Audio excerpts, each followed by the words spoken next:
मित्रांनो, कसे आहात तुम्ही सगळे? Good afternoon. हेक्टिक हेक्टिक का असं झालं, ह्याच्या अगोदर मी ब्लॉग टाकला होता आणि तो अपलोडच झाला नाही. म्हटलं की अपलोड झाला, मी म्हणतोय साला व्ह्यूज का नाही येते, थोडेफार तरी व्ह्यूज यायला पाहिजे, ते पण नाही. नंतर चेक केलं तर तो अपलोडच झाला नव्हता. भेंडी म्हटलं अरे काय फालतूपणा. मग शेवटी परत त्याला रिअपलोडिंगला लावलं, तो अपलोड झाला. मग हा मी ब्लॉग काढायला चालू केला, जो तुम्ही आता बघताय. बापरे. आणि त्यात काल शनिवार होता, काल गेलो होतो आम्ही मुंबईला, आणि जाताना मला मध्येच माझी तब्येत बिघडली, त्याच्यामुळे मला व्लॉगच काढता आला नाही. मला खूप चांगलं मी काय शूट केलं असतं, पण म्हणजे एवढं मला हे झालं होतं ना, म्हणजे कळतच नव्हतं काय होतं. एकदम कणकणी, ताप वगैरे, मूडच नव्हता माझा, म्हणून मला काय ब्लॉग पण काढता आला नाही, काहीच नाही करता आलं. आणि आम्ही गेलो होतो नवी मुंबई एअरपोर्टवरती गेलो होतो, ते मी तुम्हाला दाखवलं असतं. नंतर ठाण्याच्या IKEAला गेलो होतो, तिकडे पण भरपूर काय नवीन व्हरायटीज आलेत, बरंच काय नवीन आलं आहे, तेही तुम्हाला दाखवता आलं असतं, पण काहीच झालं नाही. माझा मूडच नव्हता. आल्यावरती जे झोपलो होते, आज सकाळी पण नाही, मला उठवलं तेव्हा मी उठलो. आता मला भरपूर काय मी तुम्हाला दाखवलं असतं मुंबईमध्ये, but unfortunately what to do. आणि अजून एक अपडेट, आपल्या तिन्ही गाड्या नीट झालेल्या आहेत. जी I-10 नव्हती, त्याचं इंद्राने वायर कुडतोडून त्याची वाट लावून टाकली होती, त्याच्यामुळे गाडी स्टार्ट होत नव्हती. जी इकडे बघा धुवायला टाकली, आता गाडी वॉशिंगला टाकली आहे, गाडी ती नीट झाली आहे. जी आपली ऑडी होती ती पण नीट झाली आहे. त्याचं ACM काहीतरी एक पार्ट असतो, तो खराब झाला होता, तो नीट केला, तो टाकला, ती पण भेटली. या 2 गाड्या चांगल्या झाल्या, पण अनफॉर्च्युनेटली माझी बाईकला काय झालं माहीत नाही आहे. ती पण माझी स्टार्ट होत नाही आहे बाईक, त्याला पण आता नीट करायचं आहे. काय माहीत, अचानक एका पाठोपाठ एक गाड्या खराब झाल्या, पण झालेत नीट आता. त्याच्यामुळे मला ना पार्किंगची जागा चेंज करावी लागणार आहे, कारण तिकडं ना उंदीर आहेत. ते उंदीर ना साले घुसून ना काही पण वाट लावून टाकतात गाडीची, त्यांना काही कळत नाही. टाकलं बरं खरंच धुता गाडी बघा, अजून पण धुता खाली टेक्निक चांगली आहे, धुतायत कडक, भारी धुतायत गाडी. म्हणजे एक कॉर्नर सोडत नाही, सगळीकडनं धुवून टाकायची गाडी. हे बघा ना,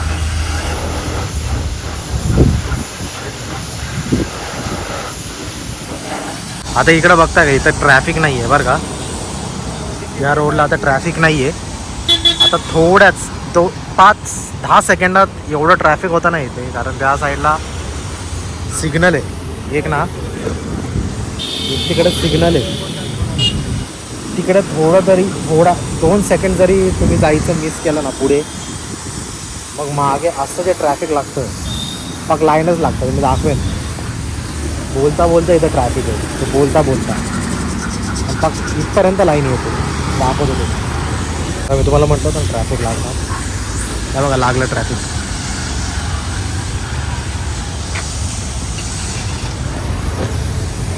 लगेच गाड्यांची लाईन लागते इथे, कारण रस्ता एकतर खूप नॅरो आहे, खूप छोटा आहे रस्ता. मी तुम्हाला म्हटलं ना, त्या एंडला तिकडे एक सिग्नल आहे, जर तुम्ही थोडं जरी जायचं मिस केलं, कारण तो लागतो खूप वेळ आणि सुटतो खूप कमी वेळासाठी, त्याच्यामुळे इकडे लाईन लागते गाड्यांची. गाडी द्यायची झाले ऑलमोस्ट. गाडी आहे युनिव्हर्सल कार केअर, असं नाव आहे इकडचं वॉशिंग सेंटरचं. इकडे गाड्या पण रिपेअर करतात, वॉशिंग पण होते. आणि हे लोकेटेड आहे BRT रोड, रावेत BRT रोडला. म्हणजे तुम्ही टुवर्ड्स रावेत, जो लंडन ब्रिज म्हणतात, तिकडे जात असाल तर लेफ्ट हँड साईडलाच आहे यांचं गॅराज म्हणा, नाहीतर तुम्ही वॉशिंग सेंटर म्हणू शकता. तुम्ही या. आता ह्या तर गाड्या नीट झाल्या, माझ्या बाईकला काय झालं आता ते बघावं लागेल. ती बॅटरीचा वगैरे काय प्रॉब्लेम नाही आहे, फक्त एवढं तरी स्टार्ट होत नाही आहे. ती आवाज तर होतं स्टार्ट करताना, आता त्याचा पण काहीतरी वायरिंगचा प्रॉब्लेम झाला असेल. मला असं वाटतं आता जेवढे पण हे जे मागे गाड्या असतात जिकडं आमचं पार्किंग आहे बहुतेक चेंज करावं लागेल, कारण तिकडे ॲक्च्युली उंदरांचा प्रॉब्लेम आहे. उंदीर जातात आणि काय ना काहीतरी वायर कट करतात आणि एवढा फटका बसतो ना मग सिरियसली. मग आता बघू, दुसरीकडे पार्किंग घ्यायचं म्हणजे पार्किंग विकत घ्यायचं म्हणजे एक पार्किंगची किंमत जवळजवळ 4.5 लाख रुपये आहे तिकडे आमच्या बिल्डिंगमध्ये. बाकीच्यांकडे डिपेंड्स कसे माहीत नाही, पण इथे तरी आमच्या ह्याच्यात 4-4.5 लाख रुपये आहे एका पार्किंगचे. आणि आमच्या इथे असं पण आहे की तिथे रेंटने देतात पार्किंग, 500 रुपये रेंट आहे महिना. हे असे बिझनेसेस आहेत आता चालू लोकांचे. तर बघू, झालं तर चेंज करायचं, नाही तर तिथंच लावायचे, फक्त चेक करावं लागेल लावताना उंदीर वगैरे आहे का. नाहीतर रोज चेक करावे लागेल गाडी. जेव्हा पण खाली होतो तेव्हा चेक करायलाच पाहिजे, नाहीतर खरंच खूप प्रॉब्लेम होईल नंतर. हा तो BRT रोड आहे जो मी म्हणत होतो.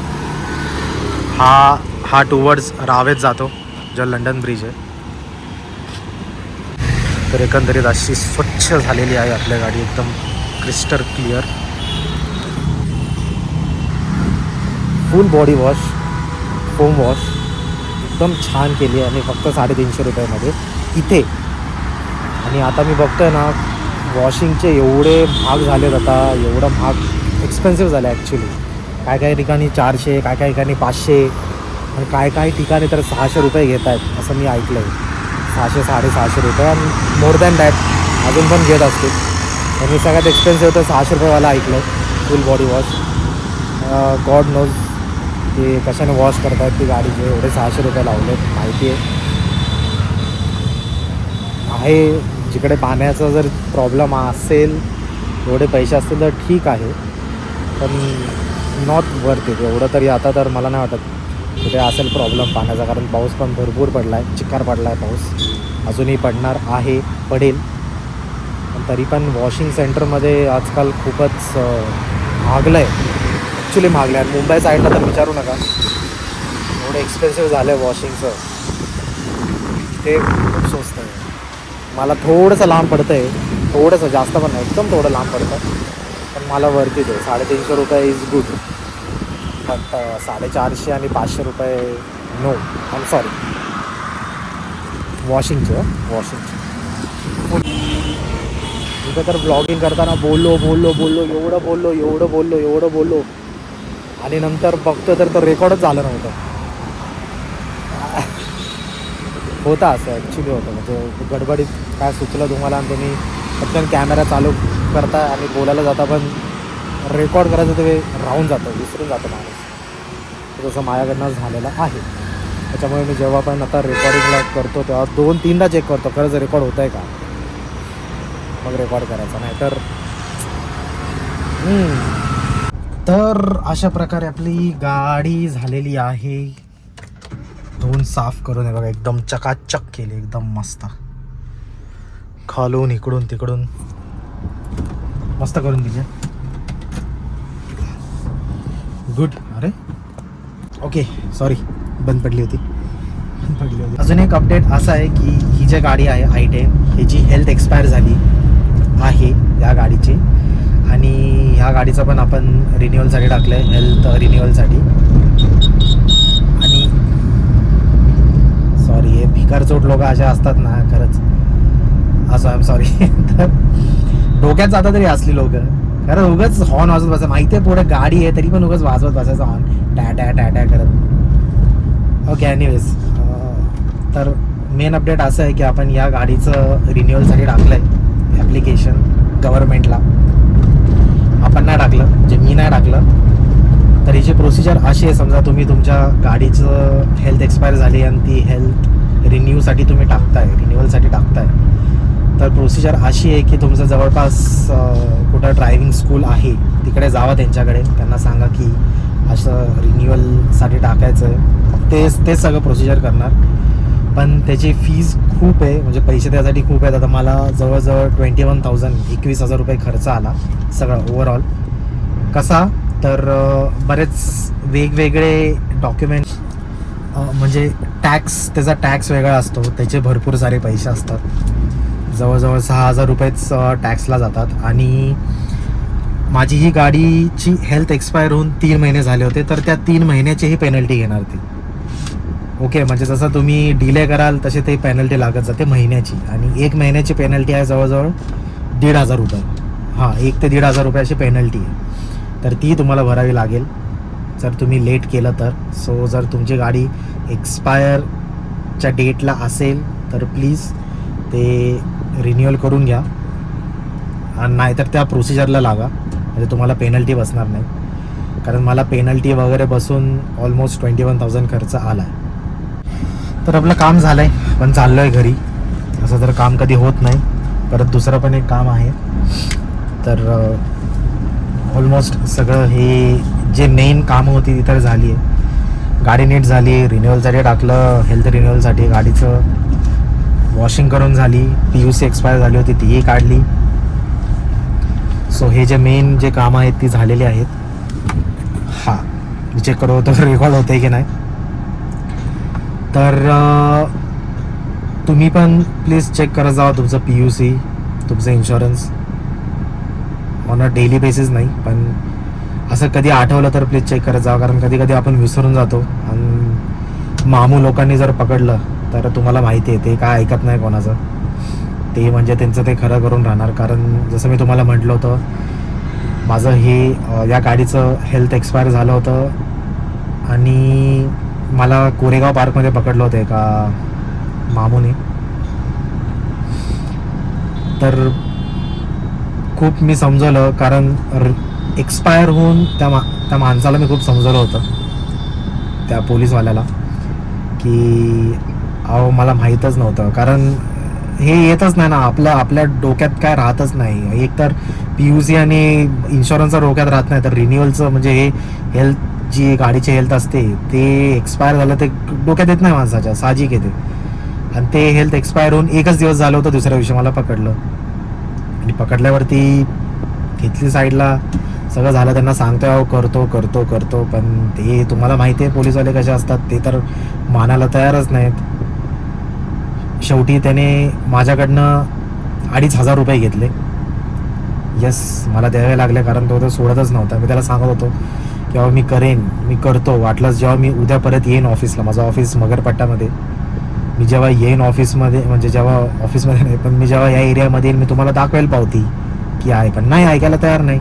झालं, घेतलंय, बोलला नाही. मग आणि तुम्हाला माहिती आहे हा काय ऐकणार नाही आहे.